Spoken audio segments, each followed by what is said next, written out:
Su carrera en la petrolera British Petroleum, al mando del negocio de energía eólica en China. Entre 2008 y 2016 se desempeñó en el área de Private Equity de The Capital Group, basado en Londres, cubriendo América Latina e invirtiendo y dirigiendo compañías en Argentina, Brasil, Colombia y Chile.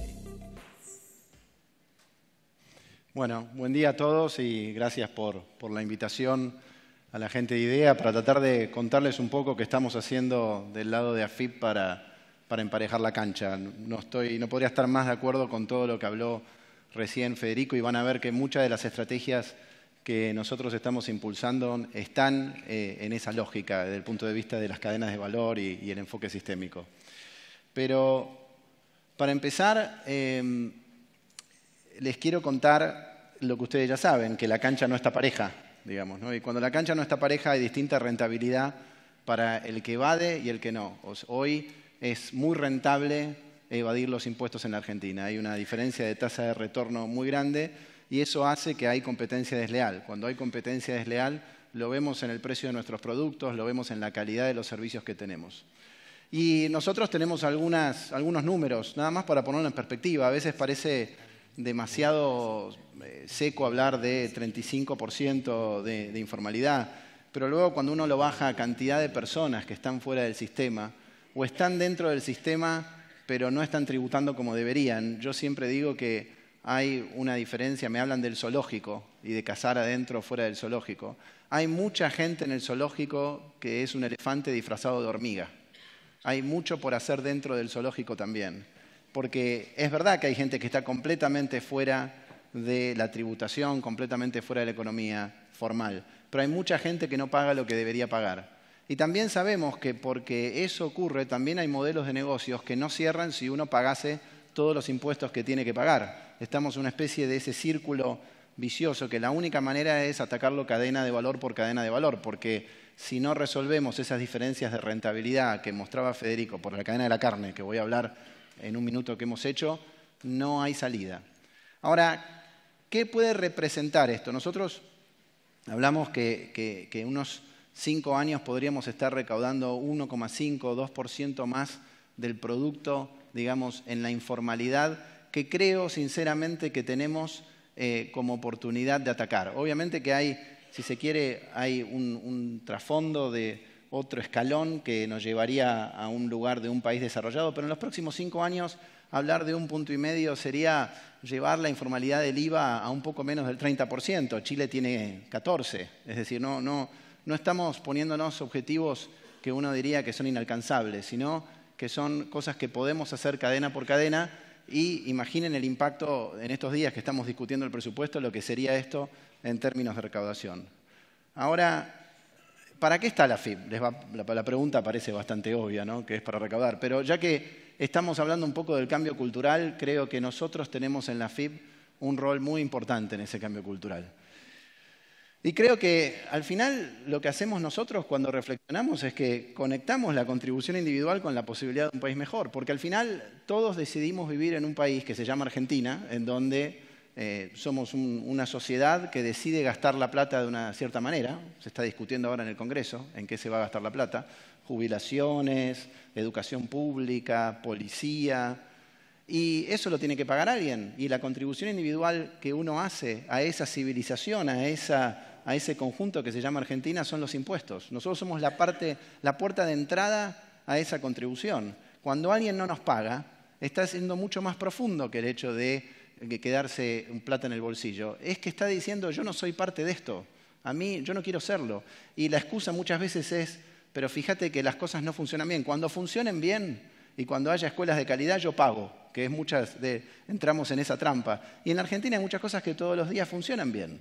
No funcionan como deberían, pero hay mucha gente que va al colegio, hay muchos policías que les pagamos con los sueldos, y eso significa que ese tema de unir en la cabeza de nuestros ciudadanos la relación entre los derechos que creo que tengo que tener y lo que estoy dispuesto a pagar por ello, nosotros creemos que somos parte de ese cambio cultural y creo que nos van a ver en los próximos años muy activos en ese lado. ¿Y cómo creemos que lo vamos a hacer? Lo haremos más fácil. Y la palabra haremos está específicamente elegida, no es hacemos, porque no es fácil. Hoy pagar los impuestos en Argentina es complicado. El que quiere pagar no se lo hacemos fácil. Recién ayer, lanzamos la posibilidad de que alguien tenga el quit online. Estamos en 2018. Alguien que supuestamente nos quiere pagar, si no, ¿para qué va a sacar un quit? Y le hacíamos ir a la agencia. 6 de cada 10 personas que van a una agencia de la AFIP van a hacer 5 trámites. Imagínense lo que es el costo que nosotros pagamos como ciudadanos para atender a esos 6 trámites y por qué no ponerlos en el mundo digital. ¿Por qué no darle una alfombra casi de bienvenida al que quiere pagar impuestos? ¿Por qué no darle el quit cuando nace? Eso es donde nos tenemos que mover, hacerlo muy fácil.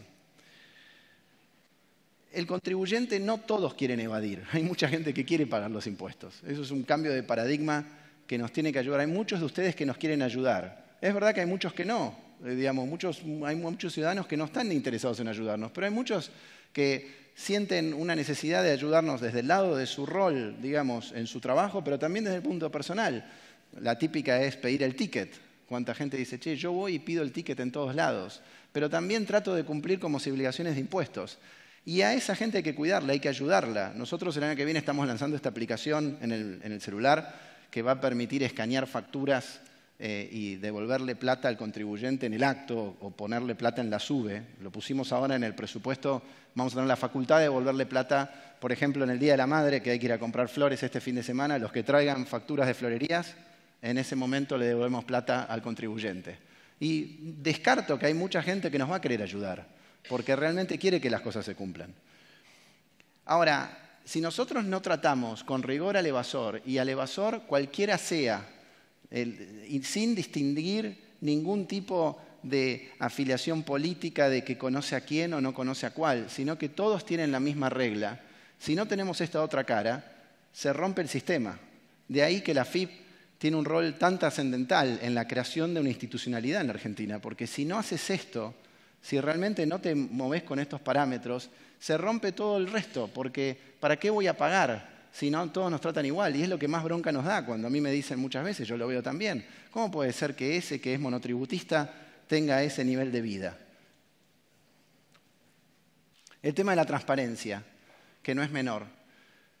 Les doy un ejemplo. La semana pasada, hace unas semanas, empezamos a lanzar el hecho de poder llamar al contribuyente, que nosotros llamemos al contribuyente cuando se empieza a atrasar, a las pymes, decirle, mira, te atrasaste, sabía que hay planes de pago, sabes que hay intereses que estás corriendo al momento que te estás atrasando. No esperarlo con el embargo y no hacer nada por la gestión de esa deuda. Tratar de ayudar al contribuyente, ser muy transparente con todo el proceso. Y eso es un cambio cultural hacia adentro de la AFIP también, que hay que hacer en una organización de 22.000 personas que sin duda tiene que adaptarse también a esto y está en camino. Pero la transparencia con el contribuyente ayuda en que vos sepas, digamos, dónde estás parado con el fisco. De vuelta, 2018 y nosotros no tenemos una cuenta única tributaria. ¿Qué quiere decir eso? Que es muy difícil para el fisco saber en un momento cuánta plata le debe a un contribuyente y cuánta plata ese contribuyente le debe al fisco, como una especie de balance. Ahora, que eso no exista, no es para aplaudir, porque realmente no existe. Pero es el plan, el proyecto en el que estamos embarcados, porque si no tenés eso, ¿cómo podés tener relación con el contribuyente? A mí muchas veces vienen y me dicen, ustedes me deben plata y me están cobrando y todavía no me dieron lo que me deben. Eso destruye, esos son lo que llamamos nosotros momentos de verdad. Porque vos podés declamar todas estas cosas, pero después cuando fallás en eso, o cuando decís, che, pongan el post, porque es muy bueno que tienen que estar registrados, y después para sacar un postnet lleva 75 millones de pasos, y que ahí fallamos en los momentos de verdad, porque te estoy diciendo un mensaje y después te lo estoy haciendo difícil. Eso es lo que tenemos que cambiar.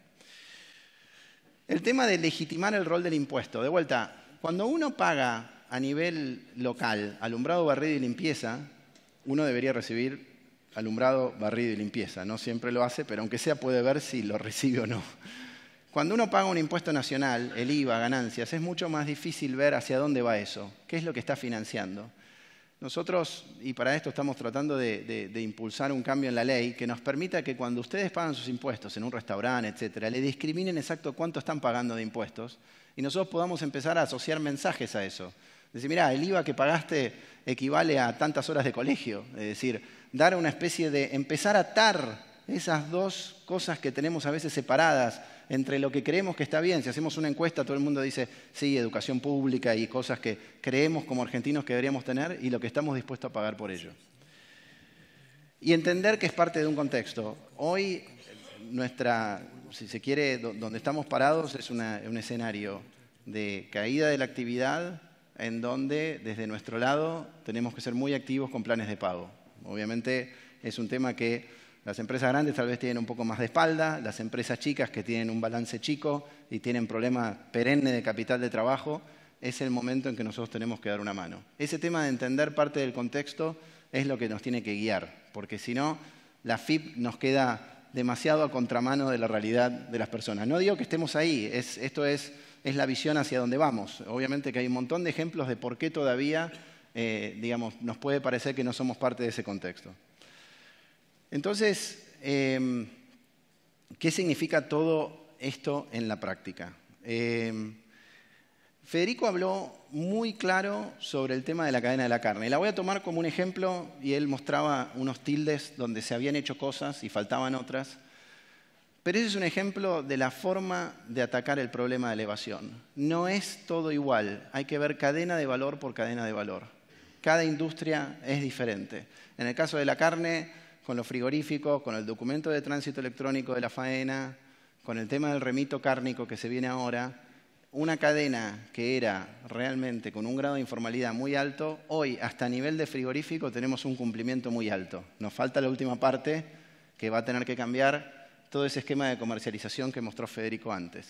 Ahora, cuando uno mira qué es lo que distingue al modelo que hemos implementado, es la trazabilidad del producto, que en el tema de los alimentos, como también mencionaba Federico y hace poco hablábamos con el SENASA, tiene mucho que ver con lo que comemos. En Argentina no hay una discusión sobre trazabilidad de alimentos, de qué es lo que le estamos de comer a nuestros hijos. Y la evasión está muy atada a la informalidad sanitaria. Entonces ahí tenemos un gran campo para hacer. Pero el tema de mirar cada cadena también está relacionado con empezar a trabajar más integrados a nivel federal. Siempre hablamos de la interacción con Suiza, lanzamos con Canadá en estos días. A nosotros nos falta estar integrados con Salta. En 2018, 202 años después de la independencia, tenemos una falta de integración impositiva enorme, no en cuanto a quién cobra qué, sino cómo se relacionan las autoridades tributarias. El primer monotributo unificado con Córdoba se lanzó hace 3 meses. A Córdoba le subió la recaudación más de 30-40% en los primeros meses por estar unificado con la FIP, porque ahora el que evade al fisco cordobés tiene que evadir también a la FIP. De acá a junio del 2019 nos propusimos integrarnos con todas las provincias que tienen monotributo, son 12. Pero ahí hay un potencial de recaudación muy grande. Lo mismo a nivel internacional en la cooperación. La facilitación del cumplimiento voluntario, de vuelta, tiene que ser fácil, tiene que ser digital. No puede ser que tengamos cosas como la multinota todavía. Son de estos términos que aprendí cuando llegué a la FIP. Una cosa más multinota, F algo, 200. Que uno la puede hacer online, la imprime en su casa y después tiene que ir a la agencia. Algo que en 1997, cuando se hizo, era revolucionario. 1997. Entonces, sacarnos tiempo como argentinos de estas cosas es también productividad. Un país crece por estas pequeñas cosas de diferencia de productividad. Nosotros vamos a sacar un número en noviembre que nos va a dar horrible, que es cuántas horas pasan ustedes haciendo sus impuestos. Básicamente agarramos un médico, un arquitecto, una pyme, un empleado de 4ª categoría, que es relación de dependencia, y cuántas horas al año pasa haciendo sus impuestos. Y nos va a dar horrible, pero eso es una buena métrica para que como autoridad tributaria nosotros nos comparemos año a año, porque nosotros nos ponemos los impuestos, pero aunque sea lo que deberíamos hacer es que se pasen menos horas haciéndolo, porque eso también es costo. Costo que se podría estar utilizando de otra manera, porque el trabajo manual que le exigimos hacer a los contadores de las compañías, etcétera, se podría estar usando en valor agregado. Hay un tema que para todo esto que nos estamos planteando, que tiene que ver con modelos predictivos, algoritmos, ir a tener expertos por cadena de valor, etcétera, se necesita invertir. La FIP es un poco una Argentina en diminuto, en el sentido que se consumió el capital que tenía durante los años 2008 a 2015. Les doy un ejemplo, lo van a entender perfecto. Entre 1997 y 2008, se crea la AFIP en 1997, se invertía un 3% del presupuesto en tecnología. 3%. De 2008 a 2015, 0,82%. Es como que te vas comiendo tu stock de capital y lo que termina pasando es que terminás con unos sistemas fragmentados. El primer año no pasa nada, el segundo año tampoco. Cuando te querés dar cuenta, tenés los sistemas con un grado de fragmentación que hacen que la experiencia del contribuyente es mala, porque muchas veces les pedimos los mismos datos varias veces, porque no se comunican los sistemas, pero también genera una gran inestabilidad, digamos, ¿no? La gente, los contadores que son digamos, nuestros pares del lado del sector privado, lo sufren desde el punto de vista de cuán difícil es interactuar con los sistemas de AFIP. Con lo cual, volver a poner esa AFIP en valor significa un shock de inversión en los próximos años. El año que viene nosotros estamos invirtiendo 4 veces lo de este año. Entonces, es un esfuerzo muy claro de invertir en tecnología y en gente, porque la otra cosa que le pasó al Estado, menos en la AFIP, porque en la AFIP la gente es de carrera, es que durante tiempo la gente de carrera no entró. Entonces hay un declive desde el punto de vista de la cantidad de gente que uno tiene, porque la edad promedio es 49 años, pero al mismo tiempo no ha entrado del otro lado gente y no se han hecho cambio en procesos. Ergo, te termina faltando gente para realmente hacer lo que uno quiere, que es, digamos, tener todos estos enfoques. Es decir, tengo gente que sigue la cadena de la carne, tengo gente que es especialista en lácteos, tengo gente que es especialista en la industria alimenticia. Requiere incorporar un talento que no se tiene. Por suerte, de acá a fin de año vamos a estar lanzando un llamado muy grande, que esperamos que sea de hasta 800 personas, 900, que durante 2019 venga a trabajar a la AFIP. Y ahí tenemos todos perfiles que no hemos tenido hasta ahora, científicos de datos, ingenieros y todo tipo de disciplinas que hasta ahora no eran parte de nuestro elenco. Así que va a ser muy interesante ese proceso de renovación. Y hablaba del tema de la cultura tributaria, ¿no? Y claramente lo que significa en términos de trabajar todo el tiempo para, digamos, de alguna manera generar esa sensación de la contribución individual. Les dejo algunos mensajes finales respecto de, uno, el tema de la facturación apócrifa, que es algo que deben sufrir en muchas de sus cadenas. Este es el principal flagelo que tenemos en la Argentina de evasión, las facturas truchas. El último año hemos dado de baja 4.000 contribuyentes por 78.000 millones de pesos. Esto es mucho más que no pedir el ticket en la panadería. Esto es, a nivel mayorista en la cadena de valor, el invento de gastos por parte de ciertas compañías o las usinas de facturas truchas. Este es un tema en que nos vamos a enfocar muchísimo con algoritmos que cada vez nos permiten detectar más usinas de facturas truchas.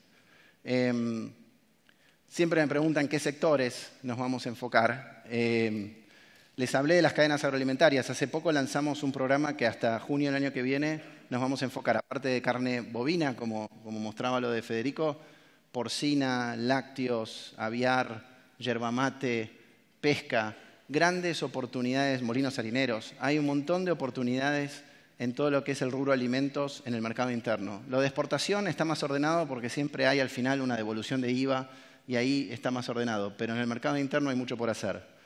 El sector construcción, como dijimos, y ayer hablábamos con el tema de alquileres, sobre el tema de cómo cambia la ley de alquileres, es algo que también es un sector donde nos estamos enfocando. Hay mucha informalidad en la construcción, mucha informalidad en los alquileres urbanos. Si Dios quiere, la ley nueva nos va a permitir tener un registro de alquileres. Yo creo que hay 8 de cada 10 alquileres urbanos que no tributan, con lo cual ahí hay mucha oportunidad.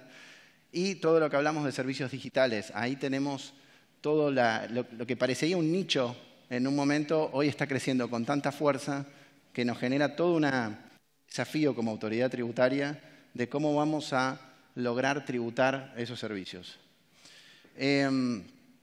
Consciente del tiempo, voy a ir al último slide para no dejar, digamos, sacarle tiempo a las preguntas. Entonces, desde el punto de vista de cómo enfocamos la lucha contra la evasión y emparejar la cancha en los próximos años. Uno, mucho uso de datos. Y cómo el uso de datos entendido como cruzando cantidades físicas con cantidades monetarias. Cuanto más entendemos nosotros de los procesos productivos, cuanto más entendemos del balance de masa, más podemos sacar por diferencia que no nos están pagando los impuestos que nos deberían pagar. Y eso, el remito electrónico que hablábamos recién de las carnicerías, ¿qué es lo que va a hacer? Con una aplicación en celular, nuevamente, cuando el frigorífico, y esto empieza antes de fin de año, cuando el frigorífico le entrega a la carnicería, los dos nos tienen que mandar información de, por ahora, cuántas medias reses recibe. Cuando nosotros después comparamos medias reses contra la posición con el fisco de esa carnicería, de ese comercio minorista, va a salir muy claro que hay diferencias, o se comió la carne el carnicero o no la está, o no nos está tributando. Eso lo tenemos que hacer en el resto de las industrias, porque cada industria tiene un balance de masa. Con lo cual, si uno tiene el balance de masa entre insumos y productos, uno puede ver luego cuál es la diferencia que debería haber entre los tributos. La cooperación internacional, e insisto en la nacional, creo que hay mucho que se puede hacer. Ingresos brutos es uno de los grandes problemas que tienen los negocios en Argentina. Ayudar a que las provincias recauden mejor ese tributo es la mejor manera que nos podemos ayudar a que lo bajen. Y para eso tenemos mucho por ofrecer nosotros del lado de AFIP, de integrarnos. El tema de la estrategia de controles sectoriales. Desarrollar algo por producción, para construcción, es muy distinto de cómo enfocar alquileres o cómo enfocar la cadena alimenticia. Y siempre en cada una de las cadenas tenemos que encontrar el punto nodal. Es más fácil para nosotros ir por el frigorífico, que es el punto de control, desde después salen, digamos, a las carnicerías, que ir al retail, que hay muchos más puestos, digamos, y más difícil controlar. Porque eso de mandar los inspectores, que hay que hacerlo, no digo que no hay que hacerlo, y que vayan y se cierra la carnicería o el supermercado y al otro día vuelve a abrir, eso, si no se hace un cambio sistémico no funciona. Y yo creo mucho en los cambios sistémicos en que le bajamos la tasa de retorno a la evasión. Y la tasa de retorno a la evasión se baja sin cambiar los impuestos, haciendo que cuando evadiste, y la AFIP lo sabe, te cambiemos las condiciones del negocio. Por ejemplo, la factura M, que habrán escuchado, que hace que el IVA, en vez de cobrarlo el proveedor, lo retiene, digamos, el cliente y va directamente para la AFIP. Con lo cual, si vendo por 100, en vez de vender por 121 desde el punto de vista de flujo de fondos, me quedo solo con 100. Eso cambia las condiciones del negocio. Y finalmente, porque me están haciendo muchas señas, la facilitación del cumplimiento voluntario, hacerlo más fácil, porque si no es más fácil hacerlo, va a ser muy difícil tener más gente que cumpla. Así que termino ahí. La transformación de la cultura tributaria. Bueno, apenas 2 preguntas, un ping-pong, porque estamos muy pasados de tiempo. Ya viene Teófilo para dar su mensaje, Teófilo Lacroze, y después podemos ir todos al almuerzo. Ping-pong, por sí o por no, ¿sí? Porque estamos pasados. ¿Hay que endurecer las penas por evadir impuestos? Sí. Sí, sirve. Sí, creo que sirve. Si vos mirás... entonces no es solo sí, no. No, un cortito. ¿Sí por qué? ¿Sí por qué? Porque cuando vos ves el input de cuántas denuncias hacemos nosotros al año, que son 1.600, el IRS hace 500, nosotros hacemos 1.600, y cuánto es el output del otro lado de cuántas, digamos, cuánta gente hay con condena, no necesariamente preso, son 67. Entonces, 1.667, hay algo en el proceso que no es solo tal vez la pena, pero es el proceso judicial que hay que mejorar, porque input-output da muy mal. ¿Se podrán recuperar alguna vez digamos, lo perdido con los grandes evasores, los 8.000 millones de Cristóbal López, la situación de Oca? ¿Se podrá recuperar ese dinero? Sí, yo creo que todo no, me imagino. En el caso de Oil, que está en quiebra, ahora hubo una venta de activos que esperamos cobrar, digamos, por lo menos, ojalá unos 2.000 millones de pesos. Por lo menos ese es el cálculo, digamos, viendo dónde se vendieron los activos. Y ojalá que a medida que se vayan vendiendo, lo vayamos recuperando. En el caso de Oca, nosotros hemos pedido la intervención judicial, no está en quiebra, pero claramente no nos ha pagado los tributos después del concurso, con lo cual ahí hoy está en manos de la justicia, pero ojalá que lo podamos recuperar. Estamos haciendo todo lo posible. ¿Cómo quedó la relación con Elisa Carrió después de que ella pidió por 3 funcionarios de la AFIP? Muy bien, la verdad que creo que fue un malentendido en ese momento y creo que lo más importante para destacar es la FIP que yo te decía, en la que creo, digamos, ¿no? En la cual no se discrimina, no se persigue a nadie en particular y tampoco se beneficia a nadie en particular. Creo que ese es el mensaje que es lo que siempre trato de transmitir. ¿Cuántos años puede llevar pasar del 35% de informalidad que tiene más o menos la Argentina, ¿sí? Al 15% de los países desarrollados? Si se hacen las cosas bien, ¿no? 15. 15 años. Sí. 15 años si se hacen las cosas bien. Sí, yo creo que sí, porque me parece que significa que no es solo el poder de la FIP, sino significa que esas industrias tienen que ir cambiando, digamos, su morfología a medida que se va emparejando la cancha, con lo cual no llegás al 14% que tiene Chile de evasión del IVA en 5 años, ni en 10. Creo que te faltan, son 15 años para que vos puedas hacer ese proceso en forma continua. Me quedo con una frase que dijiste al comienzo: es muy rentable evadir impuestos en la Argentina. Ojalá eso cambie. Absolutamente, y digamos, creo que nuestro rol es hacerlo menos rentable, digamos, y hacerlo más riesgoso. Después, obviamente, a medida que uno empareja el gasto, como hemos visto que el gobierno está muy enfocado, uno puede, cuando uno empareja el gasto, puede empezar a planear en algún momento tener otra política impositiva. Pero con la política impositiva actual, lo que tenemos que hacer nosotros es bajar esa rentabilidad para que sea más difícil. Muchas gracias. No, por favor. Leandro Cuccioli, entonces, titular de la FIP. Y ya podemos irnos a almorzar. El mensaje de Teófilo Lacroze lo vamos a disfrutar a la tarde. Muchas gracias. Sí, cerramos acá entonces porque estamos ya muy pasados de tiempo. Vamos a volver a las 3 de la tarde. Un pedido muy especial y ténganlo en cuenta. No dejen absolutamente nada sobre las mesas. Llévense todos los efectos personales, carpetas y otros materiales que quieran llevarse. Así que, por favor, a las 3 de la tarde puntualmente estamos regresando.